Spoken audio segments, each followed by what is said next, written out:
So much for joining us. Just speak to us about what's happening today. We understand Numsa yesterday having that last-ditch legal attempt to try and halt today's proceedings. That seemingly didn't work. All systems go. What can we expect? Well, it was indeed a last-ditch attempt, but as you say, it failed. However, Numsa feels confident that it will deal with the issues that are going to be raised today, and the fact that it won at least a concession, if you like, and that is that Cosatu cannot put extra charges, and Numsa, on the other hand, being confident that it can deal with the 5 questions that are going to be put to it.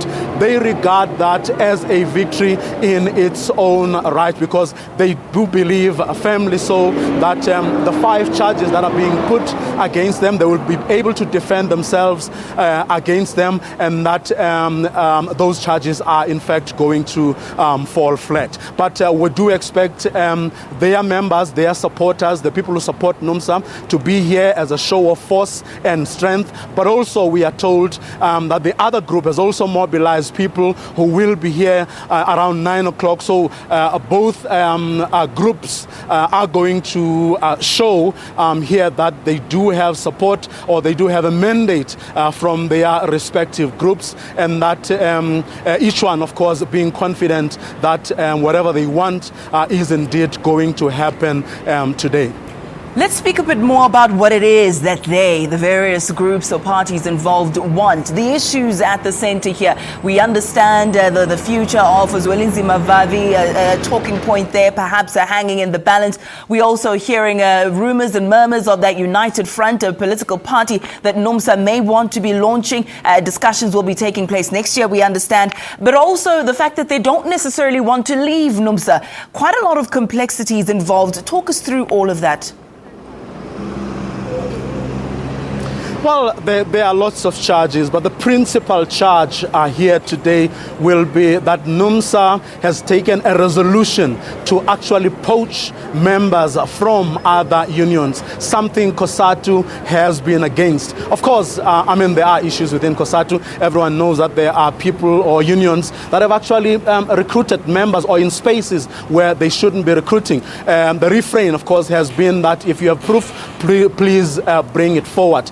But at the core, or at the heart of this battle, this pitched battle that we are seeing now, is in fact, to be honest, the battle for the soul of the ANC. These are people who slept together, who worked together, who mustered as much resources as they could pre-Polokwane, if you go back, to actually make sure that they try and influence the ANC, or the ANC's thinking, as far as possible. That is why you heard Evan Jim saying there that at the core, or at the heart of the issues, is in fact what he calls the neoliberal agenda of the ANC. There is, that battle where the unions that are being led by Numsa, in fact, want to influence the ANC as much as they can. Whereas, on the other hand, the other group feels that the ANC is not betraying the workers, as Numsa and others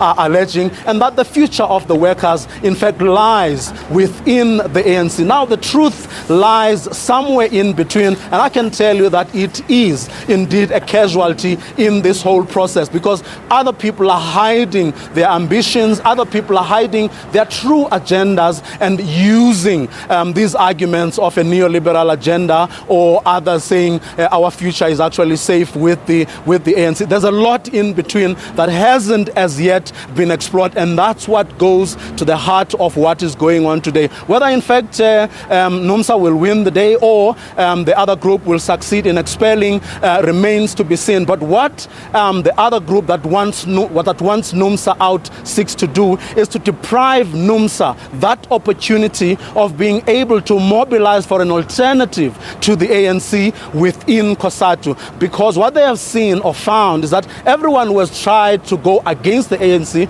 or to take the ANC head on. As soon as they walked out of the ANC, they stand very little chance of doing what they want to do. So they want to make sure that Numsa doesn't get that opportunity. Numsa, on the other hand, is aware, of course, that its strength lies in large part in them being or mobilizing or organizing within Cosatu. So that, in essence, is what is at the core of the issues. Everything else that we're saying really is a bit of a smoke screen to hide what are the real issues.